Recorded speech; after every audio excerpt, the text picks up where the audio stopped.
खारघरच्या पांडवकड्यावर धबधब्यावर सायन कोळीवाड्यातील विद्यार्थी अडकल्याची माहिती समोर येते। या क्षणाची अतिशय महत्त्वाची अपडेट, 5ही विद्यार्थ्यांना सुखरूप बाहेर काढण्यात आलंय।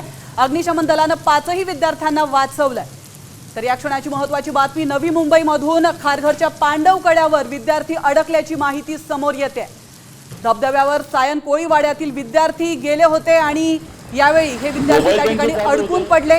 5ही विद्यार्थ्यांना सुखरूप बाहेर काढण्यात यश आलंय। असं असतानाही पोलिसांना मला असं वाटतं ज्या पद्धतीने मीडिया असेल, जनता असेल यांचा दबाव वाढला।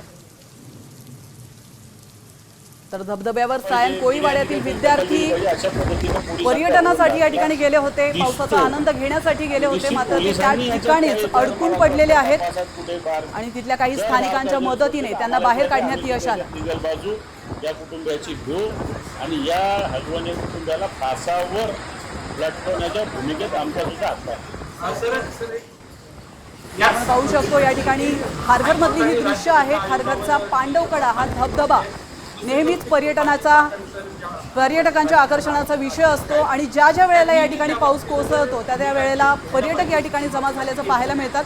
मात्र बऱ्याचदा पर्यटकांचं हे पर्यटन त्यांच्या जीवावर देखील बेततं। अग्निशमन दलानं 5ही विद्यार्थ्यांना वाचवल्याची माहिती समोर येते। याविषयी अधिक माहिती देण्यासाठी आपले प्रतिनिधी विकास मिरगणे आपल्यासोबत जोडले गेलेत।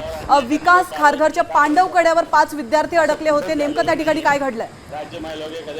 डोंगर रंगात फिरकल्या गेलेल्या 5 लोकांना करण्यामध्ये पूर्णपणे यश मिळाले। खारघर इथे गोल कोर्स इथे डोंगरावरती ही घटना घडलेली। सायन कोळीवाडी येथील 5 जण जे आहेत फिरण्यासाठी खारघर इथे डोंगरावर गेले होते, मात्र मुसळधार पावसामुळे धबधबाचा प्रवाह वाढल्यामुळे तरुण अडकून पडले। अखेर त्या अग्निशमन दलाच्या जवानांनी या दोरीच्या साहाय्याने 5 जणांना सुखरूप बाहेर काढण्यात आले। कारण आपण बघितलं हा धबधबा मोठ्या प्रमाणात अनेक पर्यटक जे आहेत येत असतात आणि त्यामुळे मोठ्या प्रमाणात पर्यटक हजेरी लावत असतात। पहिला पाऊस पडला, निसर्गाचा आनंद घेण्यासाठी ते मुंबईतून तरुण आले होते, ते धबधबा पाहण्यासाठी गेले होते, मात्र पावसाचा जोर वाढल्यामुळे ते तरुण अडकले। अखेर खारघर अग्निशमन जवानांच्या दोरीच्या साहाय्याने त्यांना 5 जण तरुणांना सुखरूप काढण्यात आलेलं आहे। धन्यवाद विकास, तुम्ही दिलेल्या महत्त्वपूर्ण माहितीबद्दल।